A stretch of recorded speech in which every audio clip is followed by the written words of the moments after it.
welcome to tonight's episode of the Tundra Cast.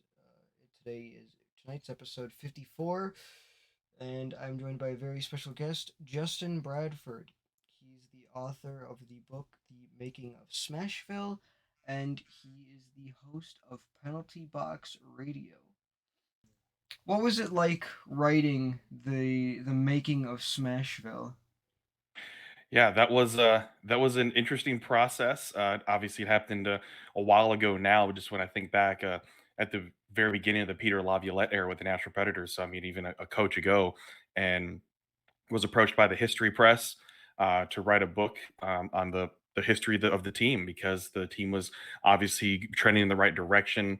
Overall, hockey was really growing in Nashville, and then you think just a couple years later they made that Stanley Cup final run, but the process of it was talking to the publisher and seeing exactly what they wanted in terms of the number of words, how they wanted pictures in it, what they wanted it to really cover, and then basically a full year. It was a full year long process of gathering interviews and talking to people that are original members of the team, talking to coaches, previous ownership, people in management, current players, and at the time, and it was definitely a process. I mean, talking and getting interviews wherever I possibly could. So, for instance, was on a trip in Ontario, Canada, over in London, and that's where in a hotel room I had to conduct an interview with Scott Walker, who was in Guelph at the time coaching, or Jamie Allison, a former Nashville Predator, met him and his wife at a Tim Hortons just outside Toronto, and I conducted an interview for the book at a Tim Hortons. Or if it was on a lunch break from my day job in my car in the parking lot, conducting an interview with Barry Trotz. That was the what it took to get the book done, and so there's obviously a lot of writing and planning, putting together the anecdotes, and finding some great people that were able to supply some pictures for it as well, and get those published. But yeah, it was a long process to put it together to try to tell the story of the Nashville Predators from before the inception of it, and why Nashville needed a hockey team to the point of where it's growing into being something competitive and not just an expansion team anymore, but something that is definitely ingrained within the sports culture of the South. Yeah, I've been really meaning to pick it up. It's in my Amazon wish list right now. Excellent. Just not gotten to it. But Right. that's a very funny thought. Just to kind of think about y- just think of being like at Tim Hortons and all of a sudden they turn around and see you like, hey, I need an interview for this book. Right. Well, we were able to organize it. I mean, but it was just one of those things. That was the easiest thing to do, is to just meet up at Tim Hortons because it's down the street from their house. And yeah, I mean, there's plenty of, especially in that area of Canada. I mean, there's plenty of former NHLers that live there. So it probably wasn't anything to them to just see a former NHL tough guy just have enjoying a coffee and being interviewed. But it was definitely one of the most unique place to conduct an interview for the book was at a Tim Hortons. That's for sure. uh, Definitely. So I guess I wanted to ask, how did you get started at Penalty Box Radio? Sure. So this was back in 2012, so right before the lockout. Was obviously just a fan at the time. Still had season tickets to the Predators. Still only a few years out of college, and people could tell just on my Twitter and everything that I had pretty balanced takes. They weren't too hot, and there's just some good information and sharing information just about the team of what I saw, and ended up being a co-host on a podcast, and then ended up being the host of that podcast, and brought in my friend Big Ben, who has passed on, and friend Glenn Blackwell, and she's been with every since, pretty much ever since as well too. And from there, we built something to where we got picked up by 1025 The Game, and we were going to be aired at midnight on 1025 The Game, ESPN, down here in Nashville, and we'd be live on Blog Talk Radio for 9 p.m. hour. So we'd record in the studio, and then they'd re-air it at midnight, live on the air. And we came up with the name Penalty Box Radio for that, just trying to come up with something pretty quick so we could start a Facebook page and start a Twitter account and everything when we got picked up. And PBR has stuck ever since. And so we got the live deal to be on the radio, but the lockout happened. And so we're supposed to be a 1 hour radio show once a week that is going on ESPN radio in Nashville to talk about hockey, but the professional team wasn't playing. So that was a challenge in and of itself to start right there that we had to find something to talk about because hey, well, this is our big start to be on the radio here, the real radio, not just internet radio. So we have to do something, and that was a blessing for us because it taught us about all different aspects of hockey. So we took some trips. We figured out there's lots of other hockey to talk about. We did a junior hockey trip to the OHL and saw 4 games in 5 days for the then Plymouth Whalers, the Sarnia Sting, the Saginaw Spirit, and the Windsor Spitfires, and went to those games and saw obviously plenty of prospects there. We did a little bit with high school hockey, with local college hockey, like Vanderbilt University, their club hockey team. Took a trip down to Huntsville for the then D1 Huntsville University of Alabama and Huntsville Chargers. Also, some minor league things. We got a little more involved in talking about the Milwaukee Admirals as well. So realized that there was more to the sport than just the top level at the NHL, but realizing we wanted to try to build the game and grow the game. So that's what we did, and ever since then, that's what we've been about at Penalty Box Radio. Is not just being about the Predators and the NHL club, but talking about other things in the sport to try to make more well-rounded fans and try to make people understand the sport of hockey is way bigger than just one team, and that they can follow it from there and fall in love with it just like we did. Yeah, I think that's a very good thing because, with how not only interwoven Nashville and Milwaukee are in terms of roster, a lot of fans decide to be fans of both teams. I grew up in Wisconsin. I'm still in Wisconsin, so I grew up Hmm. watching the Admirals a lot.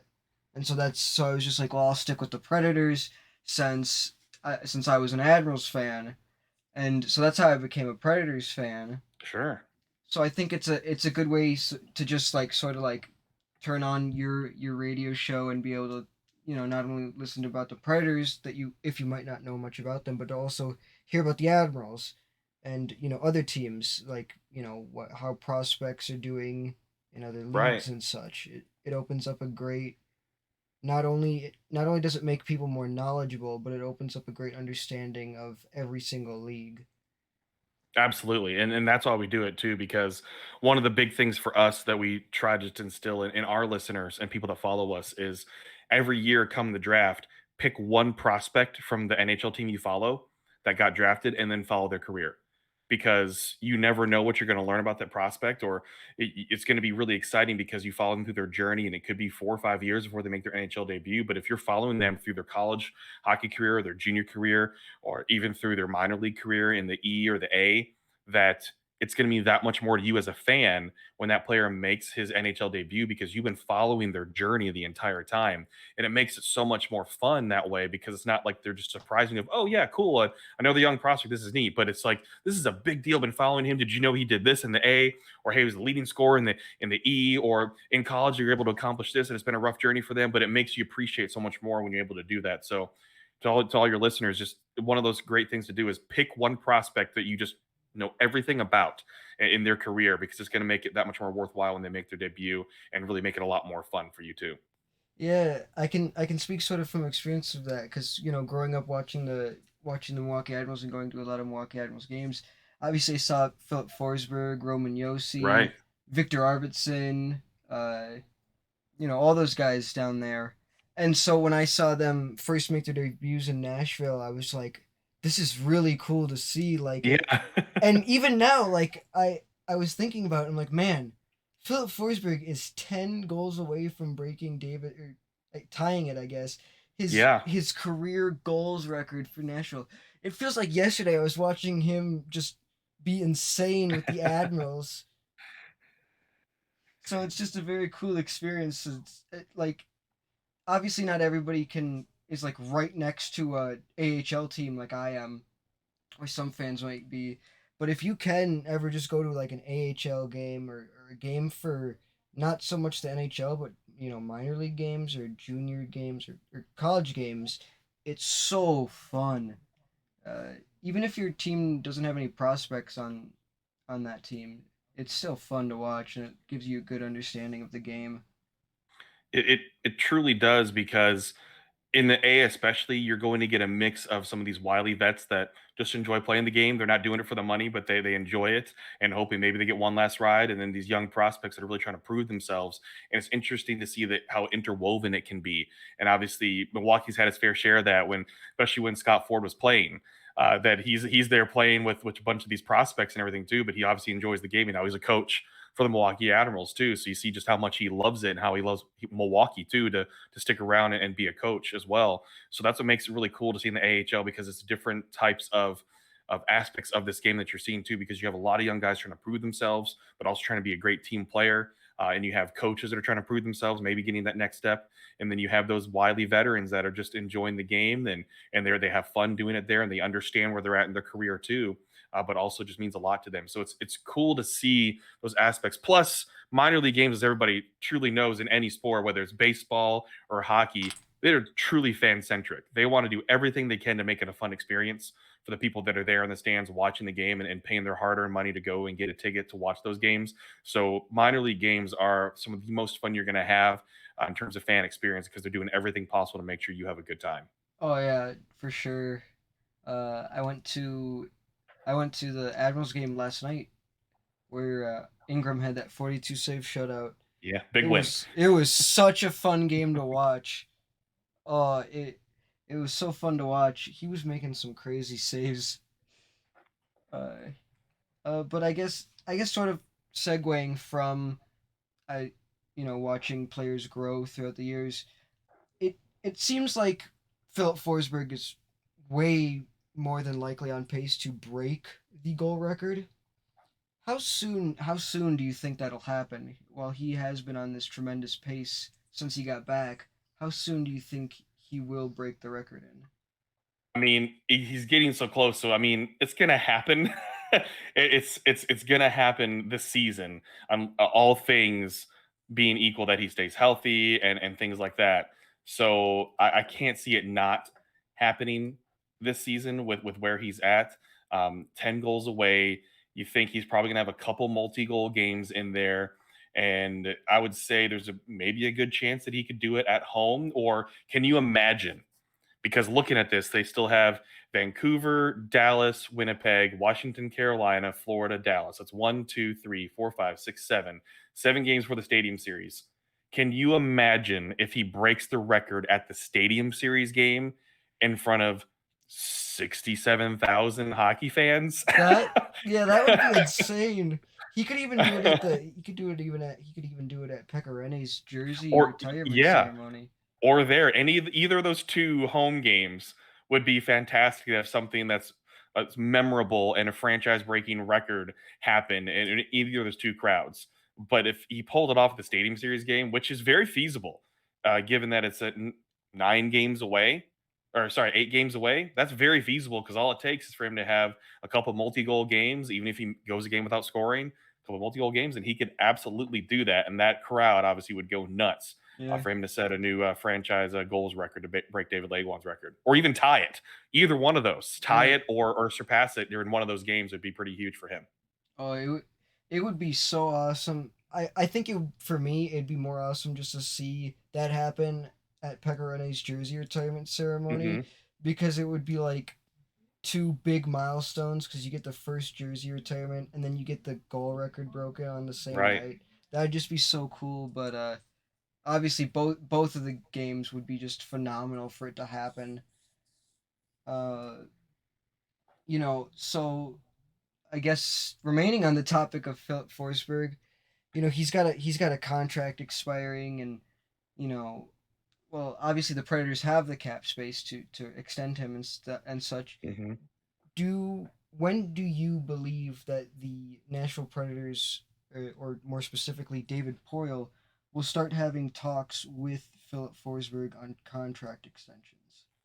Well, they've definitely been having talks, and obviously not as much goes on during the season, but for sure, David Poyle and Phil Forsberg's agent have been just in constant contact. I'm sure as the season has progressed, and especially with how Forsberg's performance has been when he returned from injury and when he returned from COVID protocol. That he's just not skipped a beat. You don't see any rust on him from missing a couple games or from missing from injury as well, which is what you exactly want to see it in a contract year or don't want to see if you want to sign him for a little bit less. But what you want to see from him is that he's still healthy overall. He can come back from a minor injury and put on a great performance, which he's absolutely been doing. So they've obviously been talking. I personally think this is not from any secure sources or anything, but I think it's coming down to term and clauses.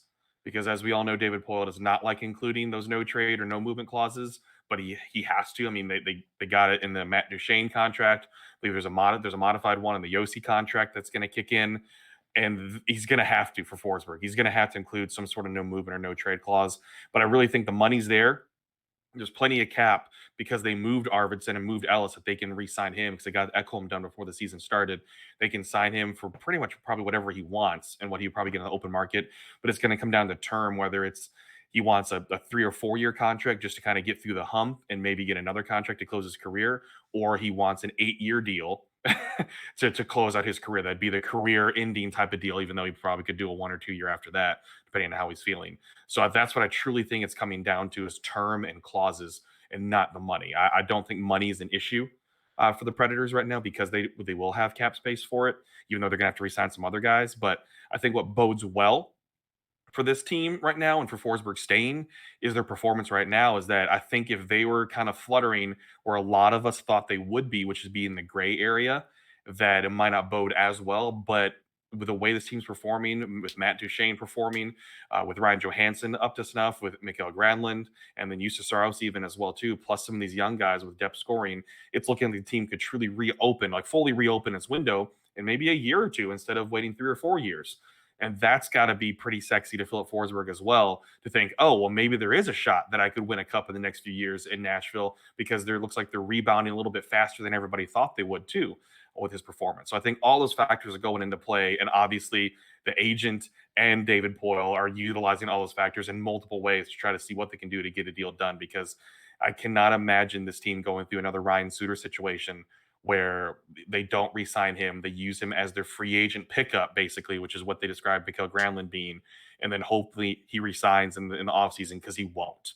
I just don't believe that he would resign in the offseason after that because of what could get thrown his way and get every single thing possible given to him by a team that's willing to do that. They have to get him re-signed before the trade deadline. They have to make sure that gets done somehow. Yeah, I agree that I think a lot of it's going to be coming down to term and clauses. And to be honest, Roman Yossi has a full no movement clause. Matt Duchene has that modified no trade Hmm. clause that will start in 2 or 3 years, I think. Right. Uh, at least it's good that we know that Forsberg wants to stay, and it's not a situation where he wants out. At least it's good that he wants to stay. So honestly, I don't see how it could go wrong, barring like big injury or something. Right. Just to give Forsberg sort of like a an 8 by 8 with a no movement clause. Obviously, fans love Forsberg. You still get the production. It's not like it's bad, and we still have money to re-sign him. Oh yeah, and honestly, I think it's probably looking at somewhere in terms of money, it's going to have to be at least 9, just because the way the NHL's trending. And the argument's going to be, it's like, well, look at what the production that Philip Forsberg has compared to Matt Duchene and Ryan Johansson over their tenure with the club. Even though those guys are performing way more to their contract right now, their overall time, especially Matt Duchene, has not been there. So the agent really has a lot to push Poyle when it comes to money. Is that hey, you can't be putting him at equal with those two guys. He's definitely contributing more to this team. So that's what's going to be curious there too to see what they're going to do there because that is going to be a lot of money in 3 guys for a long period of time. I know Johansson's up in 25, 26, and it's just crazy to think that that's only 4 seasons away. But still, that's a long period of time to be paying 3 guys that much money. So it'll be curious to see how that all plays out.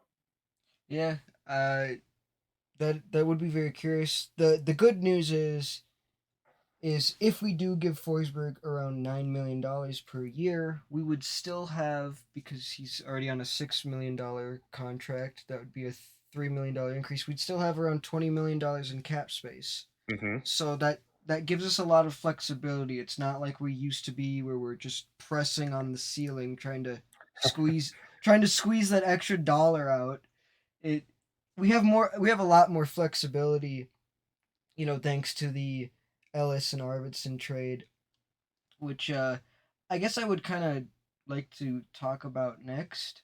Sure. Um, Obviously, in that Ryan Ellis trade, we got Cody Glass and Felipe Myers in return.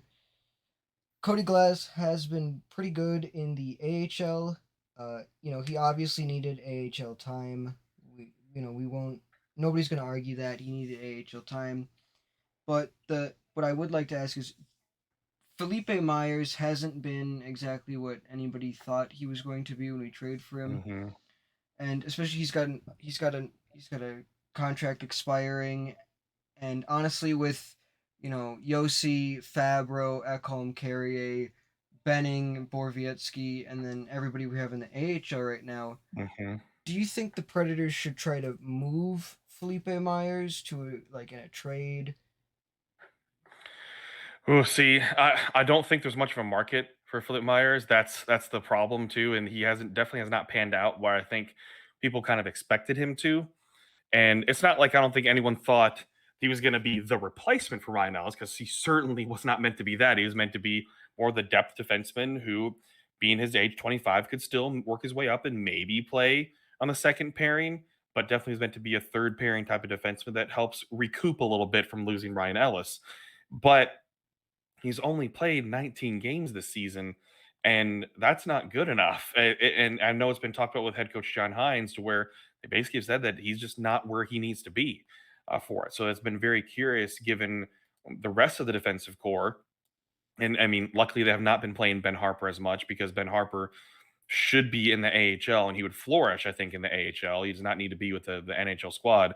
But obviously, Mark Borowiecki, Matt Benning, been getting plenty. It was good to see Jeremy Davies getting another shot as well. And like you said, too, there's guys in Milwaukee. I mean, I think David Ference is going to get a good look next offseason. Just like how Alex Carrier, he was very patient. He bided his time, and last season he took full advantage of it. And now look, he's a solid NHL defenseman, getting playing time with some really solid NHL players as well too, and oftentimes playing with Roman Yossi. But I just don't think Philippe Myers is where he needs to be right now, and I don't think it'd be anything more than like a seventh round pick or future considerations for him. And so there's no sense in even trading him because you want that depth for the playoffs more than anything else. Because what I think the Preds might potentially do is go for if they're looking for a cheap other defenseman to add more to the depth because of what's happening with COVID protocol, taxi squad, and even injury potentially, is add another veteran defenseman potentially that's really cheap. That would be like a fourth or fifth round pick, nothing really big like that, because I think they're going to want depth if they're trying to make a playoff run too. So I think Philly Myers is one of those guys that they maybe don't resign, or if they see some potential, they do. But it just you can tell with him not getting much playing time that has not panned out the way they expected for him to be playing. You think at least 30 plus games is where he should be at, but at 19 games, it's nowhere where he needs to be for this team. And so I think the move and the trade and looking at analyzing that trade, it's not necessarily did they replace everything, it's did they recoup a little bit, but it was more did they get rid of salary cap, and they did. They got rid of cap in trading Ellis, and Cody Glass is one of those projects per se that obviously he is doing really well in the AHL, just needs to make that jump, and he's had a couple opportunities in the AHL level, and the thing is he's still young, and that's okay. To where he can still potentially make that jump to as long as you see progress in what he's doing in Milwaukee, and you are. I mean, 27 points in 34 games is definitely some progress as well too for a Milwaukee team that's struggled a little bit more this season compared to the previous season they played as well. So there's been some adjustment for him going into that too. But he's doing what he needs to be doing, which is continue to perform and being a setup guy with those 22 assists as well. So you'll be curious to see how that goes as well too, just because there's probably higher expectation for Myers and they're just not seeing it right now. Yeah, it's already a big thing when you have people like Borvietsky, who's been great for Nashville this year. When there's good reason for a lot of fans to believe that maybe you don't resign him because you have so many people in the AHL that you know kind of you might want to come up like Hmm. Delgazio, like Ference, like Tennyson. There's just so much there's just so much on the Predators prospects and everything for the defensive side that it really seems like the Predators could flip Felipe Myers to a team that's in very big need of a defenseman, like LA with how many injuries they've had to defensemen this year, to just try anything to try anything just to get rid of that.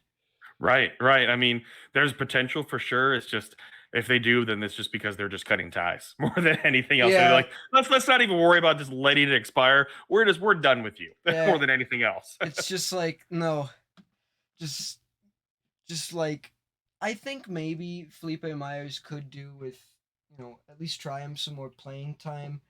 But honestly, I think maybe some time in the AHL would do him good. Yeah, Obviously, oh, I agree. obviously you don't want, to send him down because, you don't want to just be like, well, we got this guy for Ryan Ellis. Well, they're both in the AHL now because on paper and on the surface level, that doesn't look great. But at the same Right. time, obviously, we were never going to get another Ryan Ellis from that trade. It was more of just getting rid of salary. So, obviously, what's best for Felipe Myers is to get some AHL playing time. Mhm.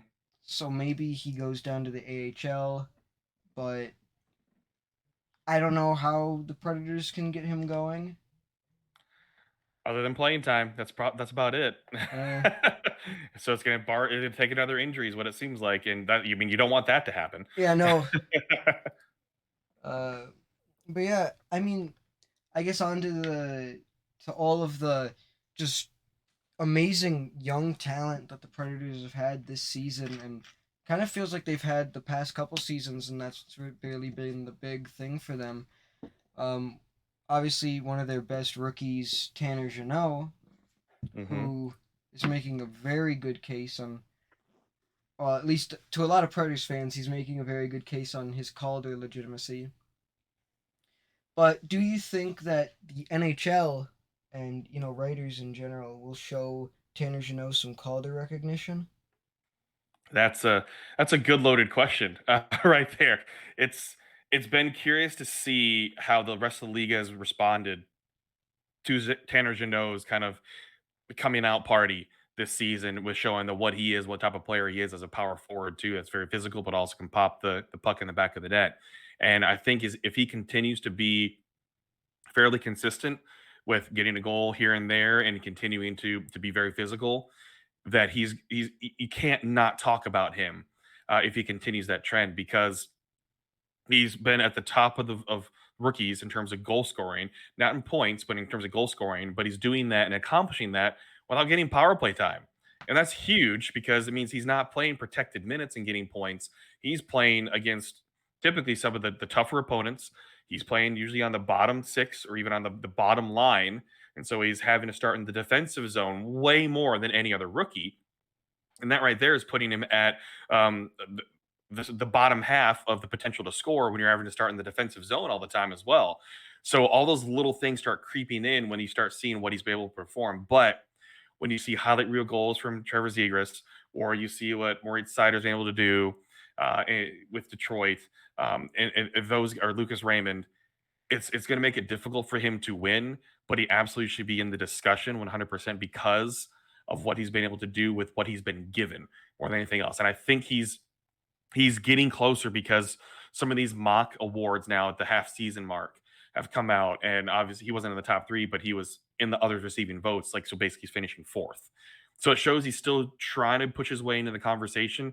But if he continues on the progression where he's at, and maybe he surpasses 20 goals this season, it's going to be extremely difficult to not include him in that conversation.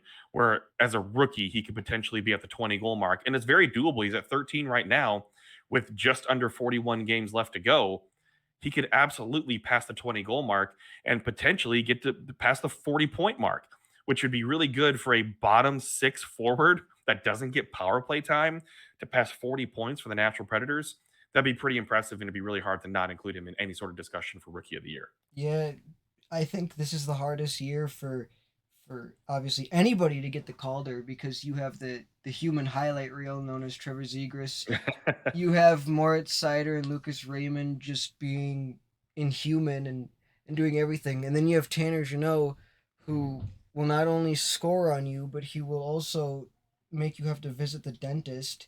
This he spends he somehow gets no power play time, spends a lot of time in his own end, and spends a lot of time in the penalty box, yet has the most goals and honestly is one of the better and best offensive production men for the Predators this season. Right.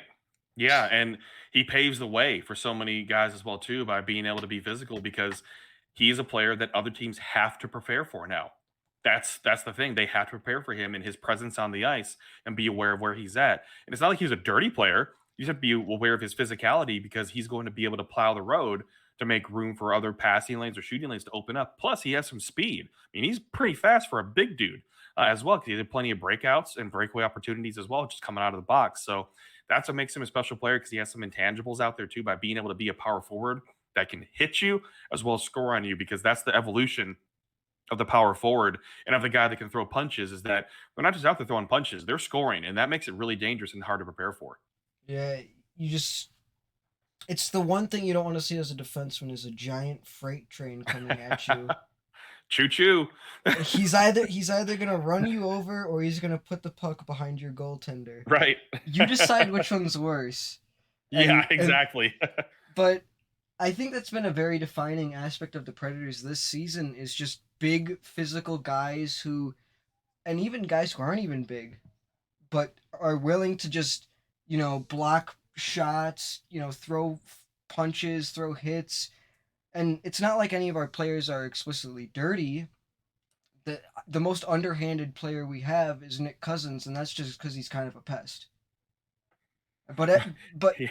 but everybody loves pests to an extent as long as they aren't dirty or anything. Everybody just likes that guy that can get under skin because it's honestly funny, especially when you just Right. start annoying someone. That's fun to watch.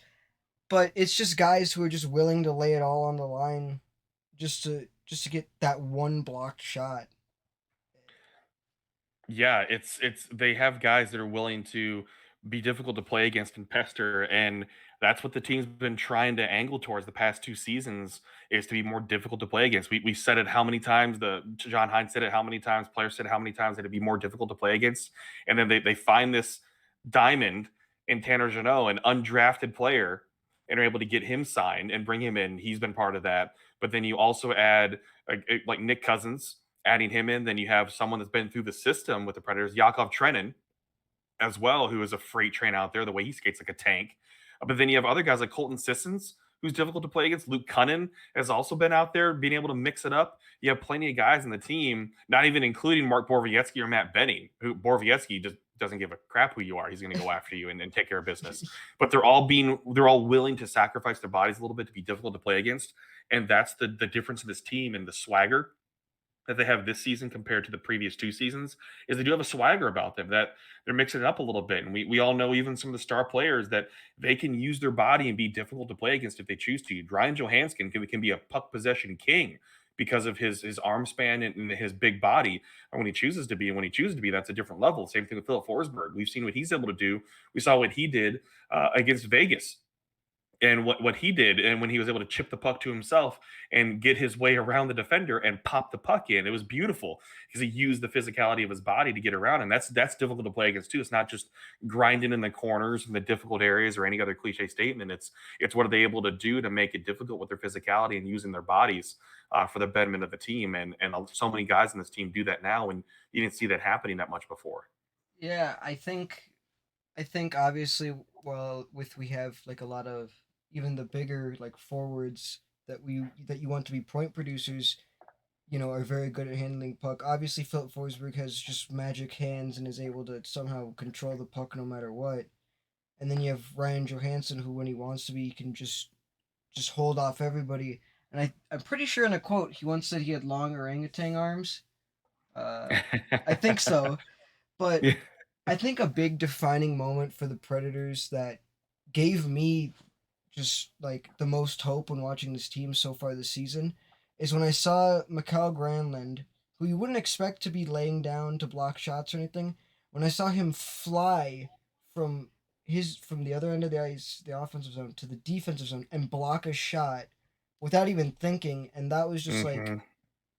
it just shows the kind of character that this team has that even if they might get injured, they're still going to just lay in front of the puck and block it for Saros.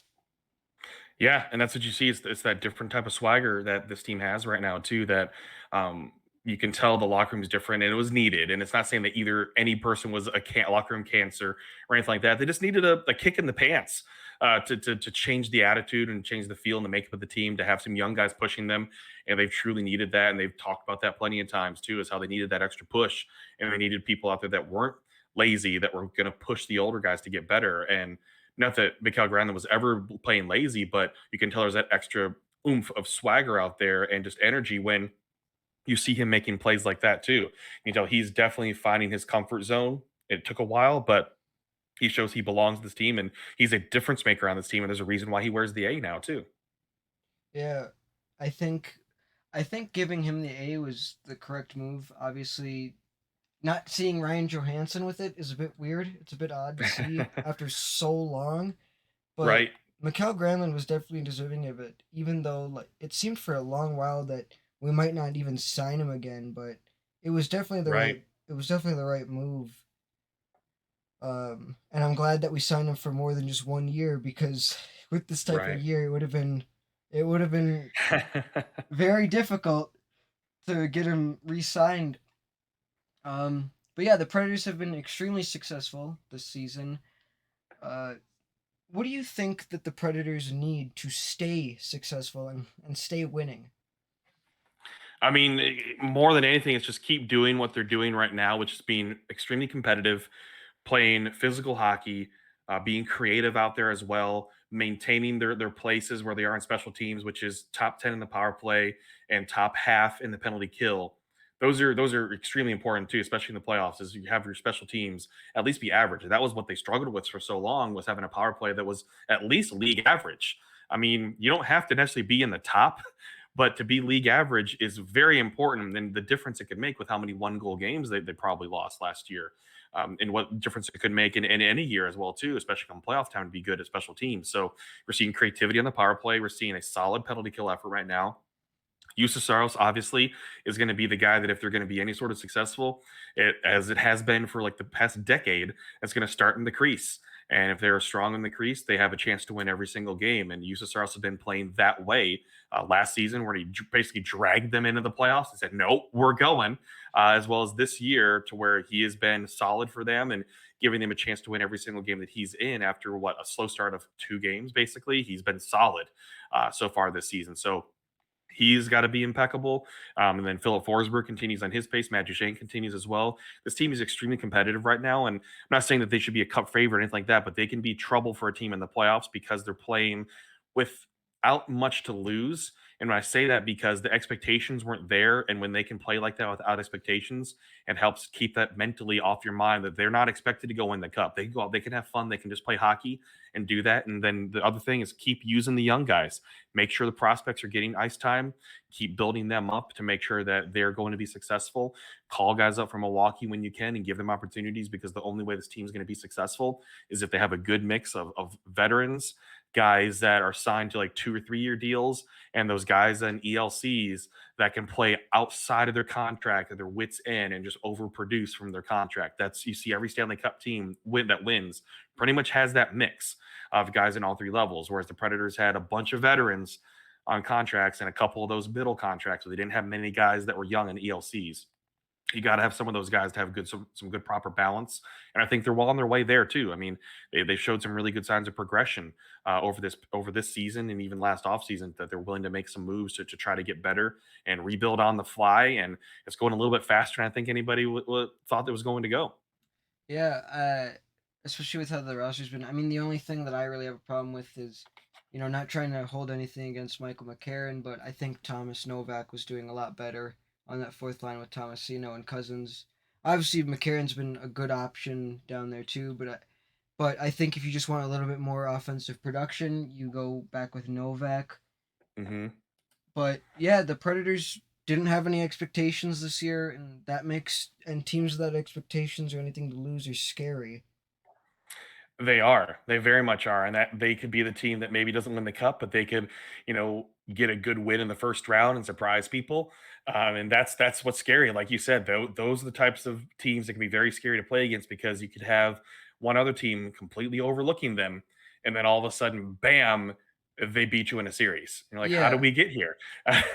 it's sort of like in 2017 when we became the first eighth seed Yes, to sweep a one seed. absolutely. Obviously the Predators are always I've always had the underdog mentality, in my opinion, at least. Mhm. I mean, even when we won the President's Trophy, we still didn't feel like a powerhouse to me. Right. It felt kind of like they shouldn't be this good, but they just are. And I feel like that's what the Predators should just own. Obviously, they're underdogs again this year. No one was expecting much of them at all. I mean, a lot of people are just expecting us to be bottom barrel in our division, right there with Arizona. But obviously, this Predators team came in with no expectations and came in with a big chip on their shoulder. And that's a team that you really got to look out for because it's the teams with zero expectations and something to prove, and teams that are angry or have a chip on the shoulder that's dangerous to play against. Yeah, yeah, you're absolutely right. And so that's where you hope they kind of continue to fly under the radar from other teams, that they can continue that on as they pace towards the end of the season, because there's all the games in hand as well too. It's going to be interesting to see how the standings fluctuate. So as long as the Predators can continue to be competitive and string some wins together, they're going to be right there in the mix. And if they can get out of there without being a wild card, that would be pretty big for them to not have to worry about that, especially with potential travel to the West Coast. If they could get out of the first round with only going to maybe Minnesota.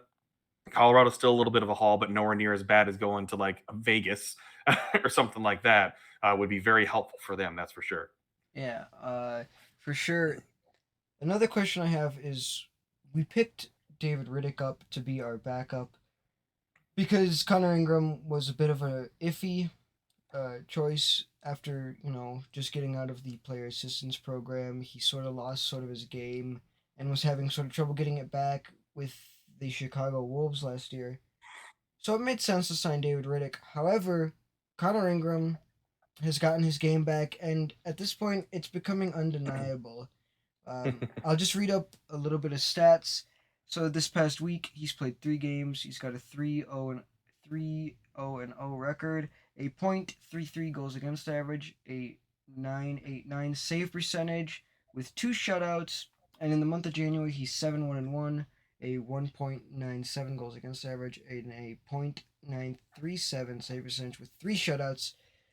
Do you think that at any point, maybe during the season, they're just like, we can't keep him down? I don't think that's going to happen this season, but I think, and David Poyle's addressed this as well too. The goal going into this season was to have Connor Ingram as the backup, but as you mentioned, the player assistance program, and they want to make sure he was good, that he felt that he was in a good place. They had to adjust, and they brought in David Riddick. And Riddick overall has been, especially for backup, he's been all right. I mean, you don't expect too much more out of a backup goaltender, especially when they knew they were going to ride Saros the way they're going to. I don't think they're at a point, barring some complete breakdown from Riddick, that they're going to make the switch mid-season. There could be the case that depending on how things go near the end of the season, depending on when the Admirals finish up and things like that, where they're at, to obviously bring him in as taxi squad member or something of that sort. But next season, it's going to be Connor Ingram's backup role. Like it's set up. They were basically just on a 1 year delay. Like, oh no, there's a little bit of snow. We're going to delay by 2 hours. That's basically what this is. Oh no, we got to delay by one season. But Ingram, this is going to be yours. It's going to be his net to be the backup next season, and that's fully the intended plan. I think it's good for him to gain the confidence this season in Milwaukee, to come in fresh and battle a little bit, but know that he's coming in off a really good performance with the Admirals this season, and to come in fresh to be the backup. I can't see that happening barring injury or some complete breakdown by David Riddick, which I don't think will happen, just because he's been in this role plenty of times for so many different teams, from being starter for a little bit or to being a backup. He's not going to play many more games. He's played 7 so far. He started 6 of those. I can't see Riddick getting anywhere close to the 20 game mark as the No, season progresses. So yeah, that's been my opinion with Riddick and Ingram. Like obviously Ingram's been amazing, but unless Ingram has a month where he literally gives up 0 goals, I do not see a switch being made right. because you have you have Riddick, who obviously you don't really want to move from because he's been okay, uh, but you obviously don't want to make Ingram go up just to not play, just like Riddick. Exactly. You just don't want to bring him up and then be like, now you're gonna And have him watch. sit. Yeah, now you're gonna watch Saros real quick Right. for the rest of the year. So you obviously don't want that, but it's definitely his job next year. Yes. Uh, Absolutely. but it's just very good to see him get his swagger back after the player assistance program. It's definitely good to see him be him again in the AHL, and hopefully this means that we'll be having a very good backup goaltender for next year. Oh, 100%. And it's always funny to think back of they got him for a seventh round pick. Like that's just what's so great because Tampa Bay gave up on him and Nashville's like, oh no, we'll take him. And you can just see how much he's flourished. And even through dealing with the player assistance program and going through those struggles and the challenges that he faced, he's been able to push through them and see where he wanted to be, where he needs to be, which is playing really, really, really well. Yeah, it kind of reminds me of in baseball. You know, the rule is don't trade with the Tampa Bay Rays. You're gonna lose. Whatever you do, don't give Nashville a goaltender. Right, they're gonna make something out of him. Just don't do it. Right, If you see a goaltender come out of nowhere and is really good, you're gonna find a trace back to Nashville somewhere. right. For instance, with Karl Vejmelka. Oh, yes, Yeah, yes, he never played with us, but he was drafted by us, so he does have that tie. yes, it's that's funny because one of those things that that name disappeared for a while, and all of a sudden, wait, I remember that name. Yeah, that happened to me when I first saw his name. I was like, I've seen this name before. Where have I seen it? And I was just trying to think of everywhere I could put it, and then I was like, screw it, I'll just look it up. I looked it up, and I'm like, oh, we drafted this guy. Right, oh, right, he was part of the Preds. Yeah, yeah. I was just like, oh, there's him with the Preds jersey on. Right. Wow. Uh, obviously, I think John Hines' contract ends the season, if I remember correctly. Uh, when could you see him extend, and for how much and how long? Well, I mean, it's difficult to say how much just because they don't make as much of that information public as they do with players and everything. But I think it's one of those things they'd probably go for, I'd say a 3-year deal again with him because they see what he's been able to do now. And I think what we're seeing now is what John Hines wanted. I mean, it's weird to think that he's been with the Preds organization for 2 seasons, but this is going to be the first full season for him. And I say two, it's 2.5 seasons because of the way the 2020 ended up. He comes in, he takes over Peter Laviolette, coaches for a month and a half, and they go on shutdown for 4 months. They go into a bubble and finish the season, which was very short for the Preds, and a huge delay again, have a very shortened training camp and a shortened season. Then finally this year, he has an actual full training camp, and now we're seeing the fruits of him actually getting a full training camp to build more of a roster of what he wants, which is the team that we're seeing right now. So I think he's proven himself to right now be a good coach for the Nashville Predators and a good fit because of some of the young players and his recent abilities to develop young talent with how we worked with Team USA before as well with World Juniors and just working with lots of prospects as well and the way he's come up in the system. I mean, played college hockey too, so he understands how important development is. So I mean, it's one of those things that I would think with coaches you don't have as much rush to get that done, but I'd say somewhere before either right at the end of the regular season or right after playoffs are done is when I would think an announcement would come. And I do think he'll be sticking around. I don't think they're gonna say, "Oh no, we have somebody better," unless some random occurrence happens where a Stanley Cup winning coach that is still in their prime becomes available. I think John Hines is going to be here for a few more years. Yeah, and honestly, he's been a very good coach for Nashville. I mean, obviously, this is his first full season at the helm under Nashville. And obviously, I'll admit it, I was not for the hiring. I wasn't for the hiring. I was very against John Hines. But I gotta admit, I have to admit that he's been very good. Obviously, his roster moves and his, roster handling is very unorthodox. Right. Sometimes and just very like, why are you doing this? Please stop. But but he's been very good, and I think and I do think he's the right fit for Nashville because he obviously has demanded, a certain level of physicality and excellence of his players, and obviously I think he's a lot better in Peter Laviolette in the aspect of Peter Laviolette never seemed to get too emotional behind the bench. But then you have John Hines, who will literally just start screaming at a ref for no reason, which can amp up the players and makes it not only very entertaining to watch as a fan, but also you know does do a very good job of amping up the players. So I think that's another way he's been very good for us. Yeah, and with Peter Laviolette, it's kind of been the thing for him too, is that he gets a lot out of players very early on, and it's this the trend, which is an okay trend to have because it typically means a Stanley Cup championship or at least a run, and some couple really good years. He gets a lot out of a team, and then it peters out. The message kind of wears off, and that's okay because that's you bring him in to be the closer, and that's what's happened with multiple times with Peter Laviolette. You bring him in to be a closer to win you a championship or to at least make a big run, and then it wears off. Whereas I think John Hines, you see him what he's able to do, especially as a younger coach, how he's developing younger players, proving that physicality, like you said, and just pushing a little bit more. I think it's going to help with development to have his background because Peter Laviolette was not a developer. He needed star players.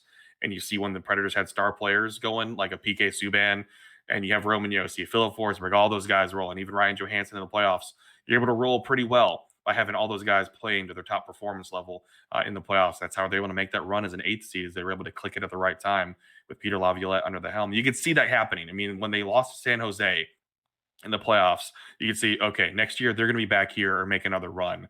And not as many folks were confident, obviously, when they were coming in as the eighth seed, but you could still see all the elements there for it. And then all of a sudden it just clicked and then it happened. Whereas here is more of a long haul type of project where they should be able to beat a team down. And that's where I think they could win a series in a best of seven because if they're the more physical team, you could wear another team down and just get some timely goals. And that's where Sarles again is going to become very important, and that depth scoring is going to have to be key. Yeah, I mean, I think a big tell was last year against Carolina, where we took two games from them, which wasn't very much expected from us, Right. especially with who we were missing around that time due to injury and stuff. So it wasn't very expected of us, but I think Nashville's definitely a great team to maybe not make a full like Cinderella run, but definitely at least to make a bit of a noise in the playoffs. Sure. They absolutely could. Yes. I th- I think that's all I have. All right.